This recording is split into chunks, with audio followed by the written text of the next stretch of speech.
A Pequena Sereia.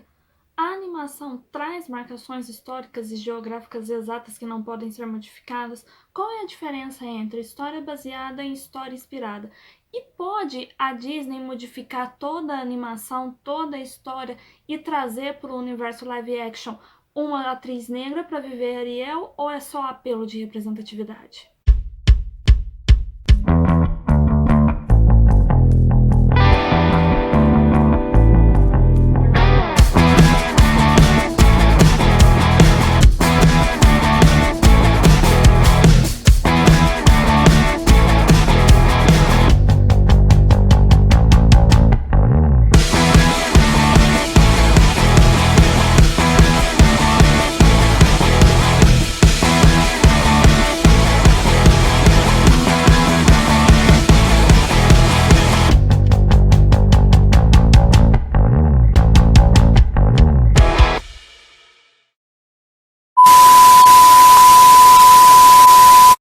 Olá, eu sou a Gabi, sejam bem-vindos ao Cinemano, o único canal no Brasil que alia administração e cinema como temas que se completam. Só para nível de esclarecimento, eu assisti a Pequena Sereia, eu realmente tive que rever a história porque alguns comentários da animação estavam meio que confundindo a minha cabeça, meu cérebro deu um bug, e aí nesse domingo eu tive que pegar a Pequena Sereia de novo para assistir. E vamos lá. Primeira pergunta: o filme e a história trazem marcações geográficas e históricas que não podem ser modificadas? Bom, isso tem a ver com alguns dos comentários desrespeitosos que foram vistos na internet falando que o pai da Ariel era Poseidon e algumas coisas assim. Enfim, na verdade não. Ao assistir a animação da Pequena Sereia, eu até tive a impressão que o castelo do príncipe ele possuía um ar mais caribenho, tinha todo aquele sol mais forte, aquela água cristalina, sem contar que as características físicas do castelo mesmo dão um ar de uma animação que se passa numa época mais moderna, vamos dizer assim, ou então numa região afastada da Europa, não é necessariamente na Europa. Sem contar que o pai da Ariel também é o rei dos mares, é considerado o rei dos mares na história, mas ele não é nomeado como Poseidon, ele é nomeado como rei Tritão. Ele possui as características físicas que nos lembram Poseidon, mas é aquela história, você pode copiar, mas não faz igual. Então, não, a Pequena Sereia ela não tem marcações históricas, ela não tem datação geográfica, nada disso bem definido para que impeça que a história seja modificada ou saia da Europa e vá, sei lá, para o Havaí. Não tem essa marcação na história. E aí, a segunda pergunta é a diferença entre história inspirada e história baseada. Bom, isso deve-se ao fato de que muita gente estava comparando o fato de se criar uma Mulan negra, porque o live action da Mulan já saiu o primeiro teaser trailer e, enfim, eles resolveram pegar a Mulan, coitada, e jogar também no meio dessa história, o que não tem nada a ver também, mas enfim. A Mulan é uma história baseada. O que é uma história baseada? É uma história alicerçada, fundamentada, originada. Mulan foi baseada na balada de Hua Mulan. Vocês já ouviram falar? Então, não há provas concretas de que Hua Mulan existiu, mas ela é uma lenda milenar, é uma das mulheres mais lendárias da cultura chinesa. E existe uma série de contos que narram as ações dela, que a gente conhece como Balada de Hua Mulan, que são datados do século VII. Ela teria vivido entre os séculos 4 ou 5 da era cristã, e a primeira fonte que se tem notícia da origem da sua história vem de uma canção folclórica da dinastia Wei da China, da dinastia Wei do Norte, datada de 386 a 557 d.C. O texto mais antigo se perdeu, mas porém a gente tem a balada ainda preservada em documentos do século XI e XII, e por volta do ano de 1600 ela também ganhou uma peça teatral de 2 atos. A balada de Hua Mulan conta a história de uma jovem que decidiu se alistar no exército no lugar do seu pai e para isso se veste de homem. A balada ainda lembra que, por mais que ela tenha convivido por anos lutando na guerra, seus companheiros de acampamento, seus companheiros de guarda nem sequer notaram que ela era uma mulher. Então, Mulan é uma história baseada do folclore chinês. Então ela tem uma datação, ela tem uma região geográfica, ela tem todas as condições que façam com que a história se passe na China. Então tem que ser chinesa, todas as condições sociais e históricas estão presentes aí. Já A Pequena Sereia é uma história inspirada. História inspirada, de acordo com Aurélio, é o estímulo de pensamento para a atividade criativa. Então, o que acontece? A Pequena Sereia foi inspirada num conto de mesmo nome, escrito pelo dinamarquês Hans Christian Andersen, datado aí de 1887, 1888, por aí. E conta a história de uma sereia que fez o pacto com a bruxa do mar para se tornar humana.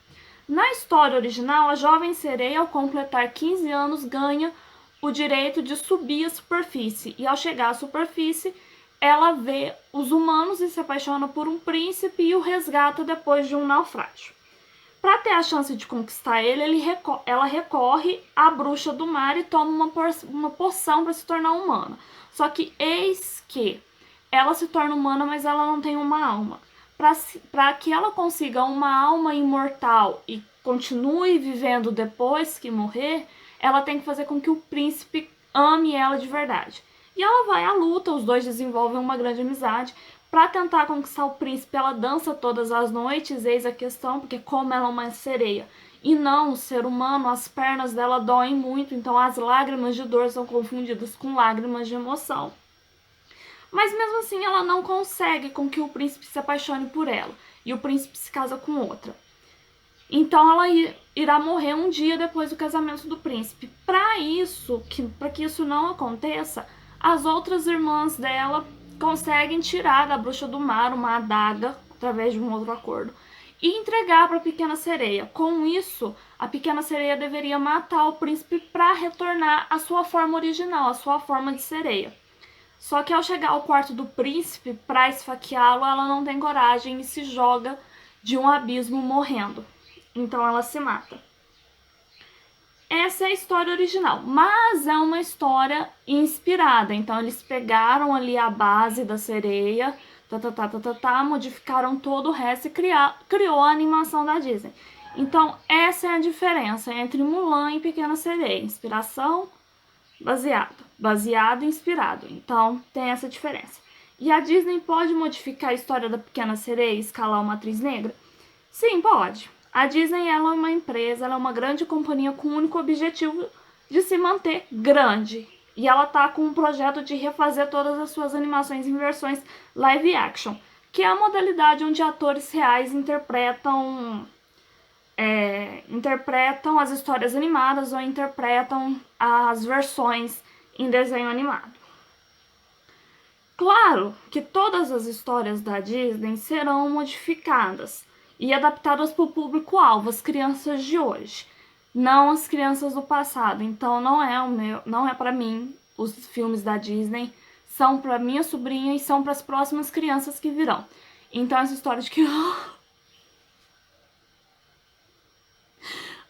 Ariel negra vai acabar, arruinar com a minha infância.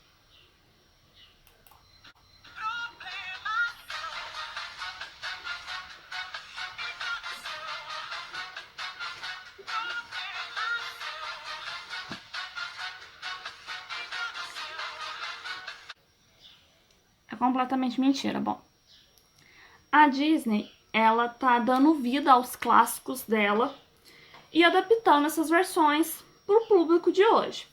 Então, a Disney ela não vai arruinar a sua infância, vê se cresce, né? Ela tá criando novas memórias para as crianças de hoje, para as crianças do futuro, que sinceramente não estão interessadas em ver desenhos da Disney. Pelo menos a minha sobrinha não se interessou nem um pouco em ver o Gênio da Lâmpada. Alguns live actions da Disney, estão em conformidade com os desenhos, como A Bela e a Fera e Aladdin, né? Mas outros passaram por modificações, como Malévola. A gente tem a história da Bela Adormecida contada na visão da bruxa, o que é completamente diferente. E também a Cinderela, que nós podemos ver que não é um filme musical. E além disso, também nós vimos uma modificação muito grande na história da jovem Aurora, porque nós temos um problema sério aí com as idades das princesas da Disney. A Aurora tem 16 anos tem 15 anos e se casa. Tanto que no filme, o beijo de amor verdadeiro que salvou a Aurora do sono eterno foi um beijo de amor fraternal. E também, de acordo com a Jasmine, que, pasmem, no desenho tem 15 anos de idade, no live action ela tá sendo interpretada por uma atriz bem mais velha. Então dá uma conformidade aí com os tempos atuais. Já a Ariel, ela tem 16 anos na trama. E é claro que o príncipe Eric, ele é muito mais velho do que ela, alguns anos mais velho. Então não tem condição da gente colocar adolescentes de 15 e 16 anos se casarem, né? Isso não vai acontecer. Então a Disney ela vai modificar toda a história. Além disso, em 1997, a Disney lançou uma versão de telefilme da Cinderela, constado em 6 temporadas com 23 episódios, baseados no musical, onde a Cinderela era negra e, pasmem, pelos usuários do Google, 95% das pessoas aprovaram. A versão completa está disponível no YouTube com 15 mil likes contra 681 dislikes e, além disso, o príncipe asiático. Pois é.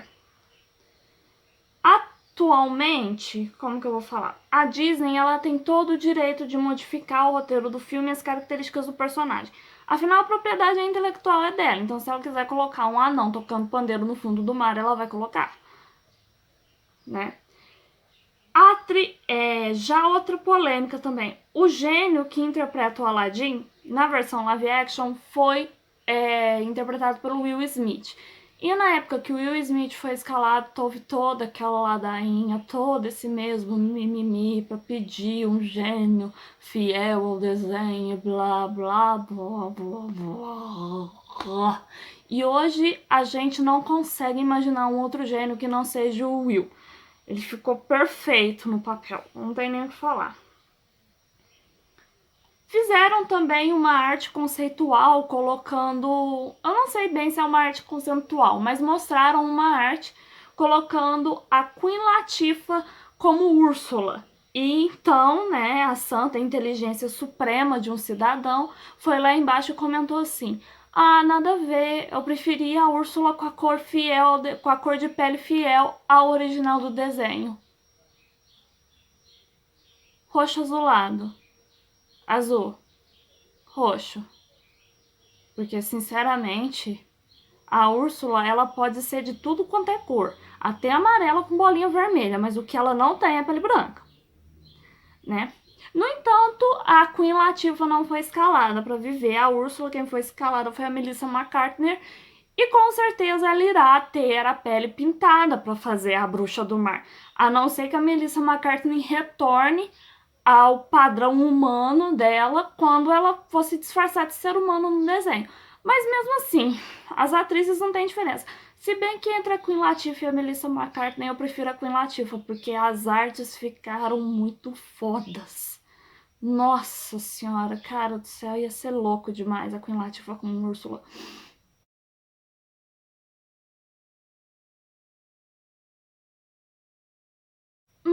Disney, tem como pensar?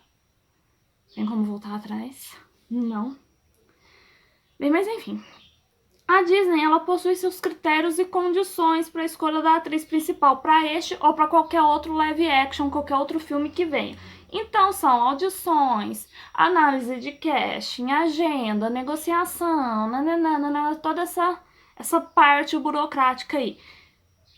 Dentro de todos esses critérios, a Hailey Bailey se sobressaiu frente às outras opções, frente às outras candidatas e conseguiu o papel. Então aceita que dói menos, né, meu querido? Por favor. Se a Disney do futuro quiser criar um live action da Princesa e o Sapo e colocar a Tiana ser interpretada por uma atriz branca, qual que é o problema? Sinceramente, a gente não tem acesso aos roteiros que estão sendo produzidos para o live action. Então, nós não sabemos a história e não sabemos nem como que ela vai ser contada na tela. Então, pode ser um filme inteiramente fiel ao desenho e pode não ser. Pode ser uma história inspirada no desenho com uma outra abordagem, com uma outra... com outro enredo, com outro roteiro. E quando a gente não tem o resultado final, quando a gente não vê o filme, o correto é a gente calar a boca e deixar os profissionais trabalharem, né? O correto é isso. E, sinceramente, foi como eu falei, a Mulan é baseada numa lenda milenar do povo chinês. Então, nós temos todas as condições políticas e sociais aí que estão bem marcadas e datadas. São exatas. Então, essa é a diferença. Não convém vocês colocarem Mulan e Pequena Sereia competindo entre si. E, sinceramente, mistificação, todo o planeta é. A África não é o berço da humanidade à toa. E ficar fazendo esse tipo de comentário na internet é muito degradante, é muito desrespeitoso e é um completo racismo. Então pensem direitinho antes de falar e deixem o filme sair.